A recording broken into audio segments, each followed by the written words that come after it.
Assalamualaikum warahmatullahi wabarakatuh. Perkenalkan, nama saya Naima Azhar Alfida, NIM 2018-53083. Di sini saya akan mempresentasikan tentang pemisah tugas dan fungsi sistem. Di dalam sistem informasi yang sangat terintegrasi, prosedur yang dahulu dilakukan oleh beberapa orang kini digabungkan. Siapapun yang memiliki akses tak terbatas ke komputer, program komputer, dan data dapat memiliki kesempatan untuk melakukan kejahatan dan menyembunyikan penipuan. Dalam rangka memerangi ancaman ini, organisasi harus mengimplementasikan prosedur pengendalian yang sesuai, seperti pemisah tugas yang efektif dalam fungsi sistem informasi. Otoritas dan tanggung jawab harus dengan jelas dibagi di antara fungsi-fungsi sebagai berikut.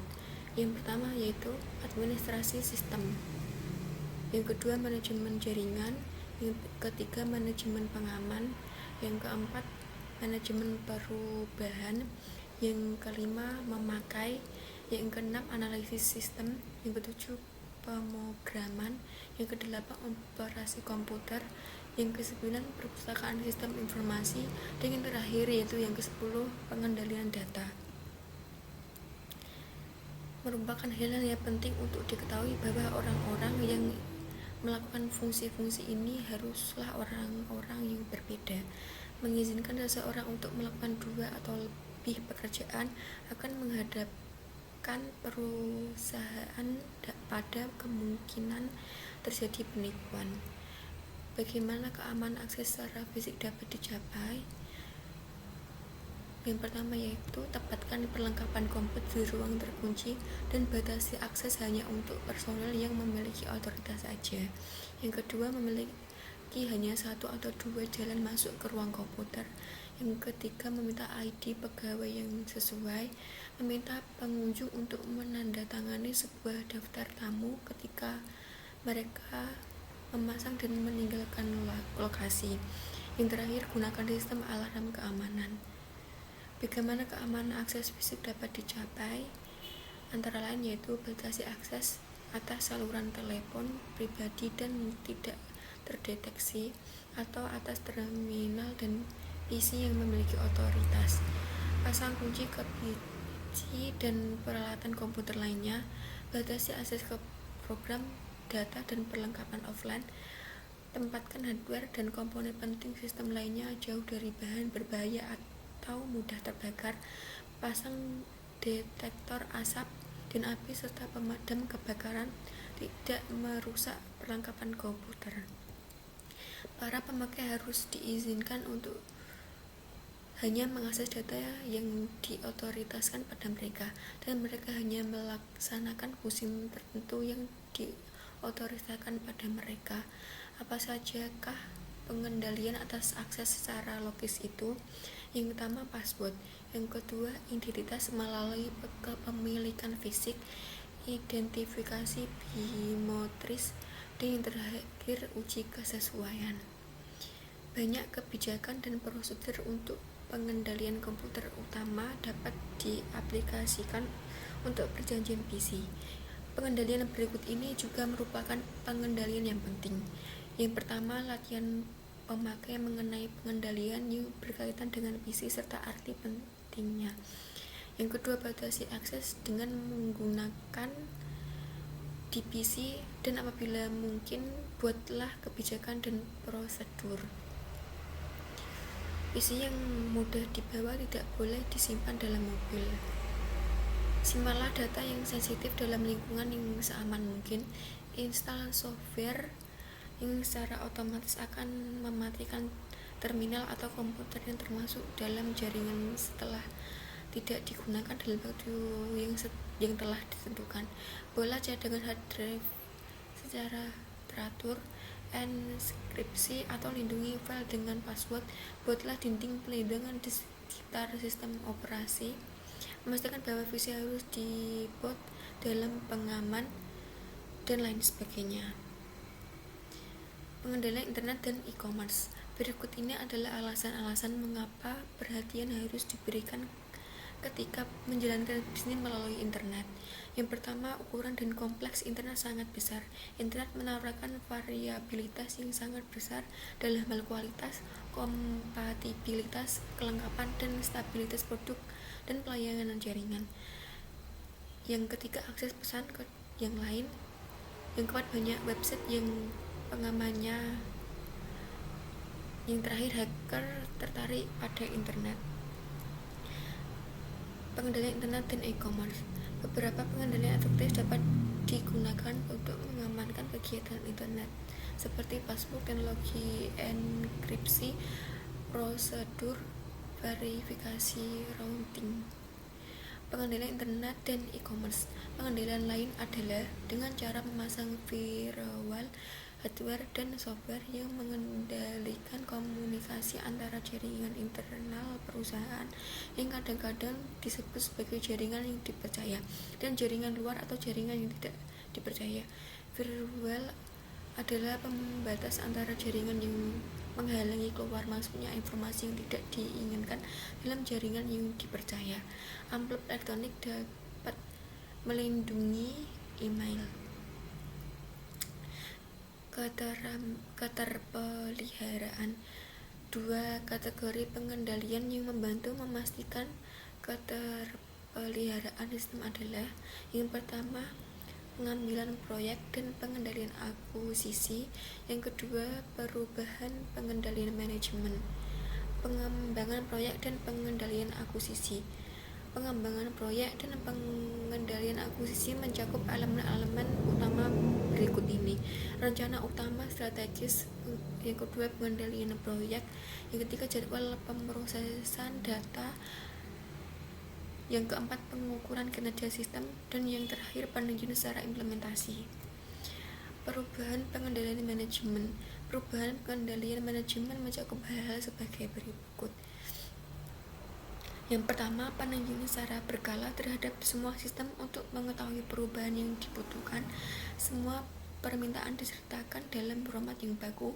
Pencatatan dan peninjau permintaan, perubahan dan penambahan sistem dari pemakai yang diotorisasi.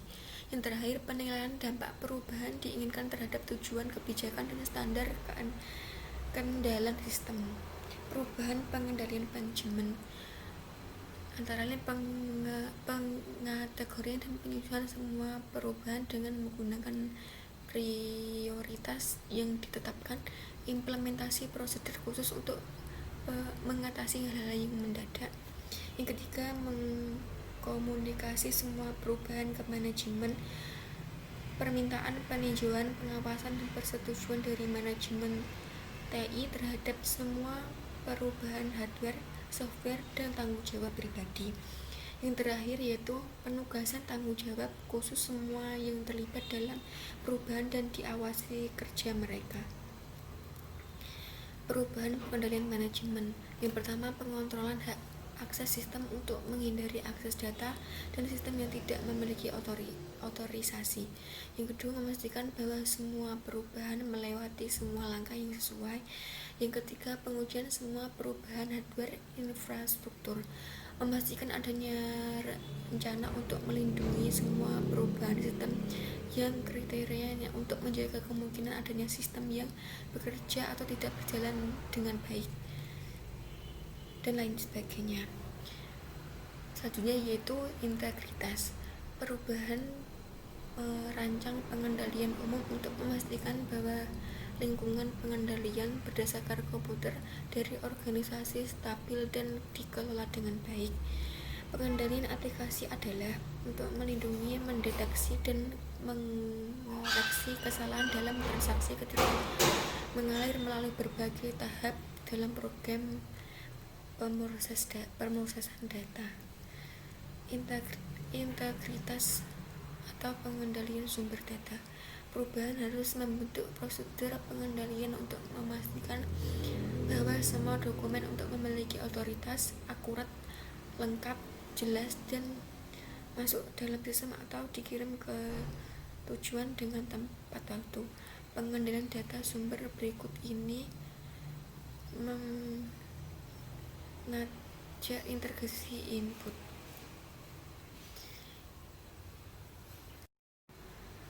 Integritas pengendalian sumber data. Perusahaan harus membentuk prosedur pengendalian untuk memastikan bahwa semua dokumen sumber memiliki otoritas, akurat, lengkap, jelas, dan masuk ke dalam sistem atau dikirim ke tujuan dengan tepat waktu. Integritas atau pengendalian sumber data adalah sebagai berikut: desain formulir, pengujian urutan nomor formulir, dokumen berputar, pembedalan dan penyimpanan dokumen, otoritas dan pemisahan tugas, visual scanning, verifikasi digit, dan pemeriksaan verifikasi kunci. Integritas atau rutinitas validasi input. Rutinitas validasi input adalah program yang memeriksa integritas dan input pada saat data dimasukkan ke dalam sistem. Rutinitas validasi input mencakup sebagai berikut: pemeriksaan urutan, pemeriksaan jangkauan, pemeriksaan batasan, penguji koligasi, pemeriksaan data redundan, pemeriksaan pilot, pemeriksaan data, pemeriksaan validasi, pemeriksaan kapasitas. Integrasi atau pengendalian entry data online.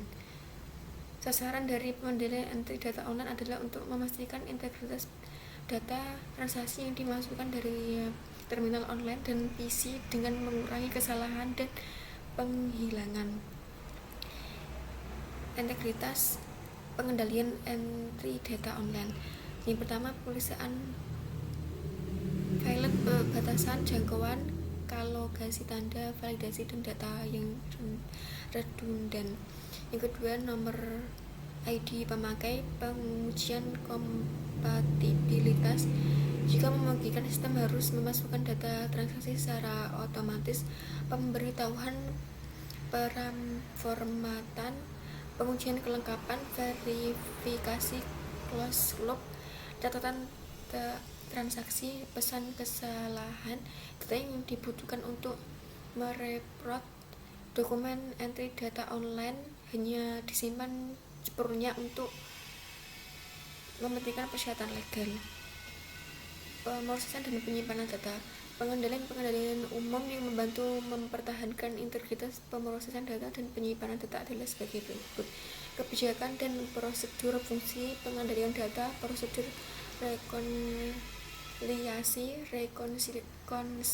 rekonsiliasi data eksternal, pelaporan penyimpangan. Pemeriksaan sirkulasi data, nilai default, pencocokan data, label file, mekanisme perlindungan penulisan, mekanisme perlindungan database, pengendalian konveksi data, pengamanan data. Pengendalian output. Fungsi pengendalian data seharusnya meninjau kelogisan dan kesesuaian format semua output dan merekonsiliasi total pengendalian input dan output yang berkaitan setiap hari dan lainnya. Mewajibkan pemakai untuk meninjau secara hati-hati kelengkapan dan ketepatan semua output komputer yang mereka terima. Menyontek atau menghancurkan data yang sangat rahasia. Mengendalikan transmisi data. Ini sebagai berikut: untuk mengurangi risiko kegagalan transmisi data, perusahaan seharusnya mengawasi jaringan network. Kelangkaan transmisi data diminimalkan dengan menggunakan yang pertama, menggunakan enkripsi data, prosedur verifikasi routing, pemeriksaan kesamaan, dan teknik pengetahuan pesan. Pengendalian transmisi data memberikan nilai tambah bagi organisasi yang menggunakan Electronic Data Interchange atau Electronic Funds Transfer (EFT) dalam mengurangi risiko akses yang tidak memiliki otoritas terhadap data perusahaan. Pengendalian transmisi data dalam lingkungan seperti ini, pengendalian internal yang baik dapat dicapai dengan menggunakan sejumlah prosedur pengendalian. Yang pertama, akses fisik ke fasilitas network harus dikendalikan secara ketat. Identifikasi elektronik harus diwajibkan untuk semua terminal network memiliki otorisasi. Prosedur pengendalian secara akses logis yang ketat merupakan hal yang penting dengan password dan nomor telepon penghubung diubah secara berkala. Pengendalian transmisasi yang ketat. Enkripsi harus digunakan untuk pengamanan data yang disimpan serta data yang dikirim. Rincian semua transaksi harus dicatat yang ditinjau ulang secara berkala untuk mengetahui jika ada transaksi yang tidak valid. Sekian presentasi dari saya. Mohon maaf apabila ada kesalahan. Wassalamualaikum warahmatullahi wabarakatuh.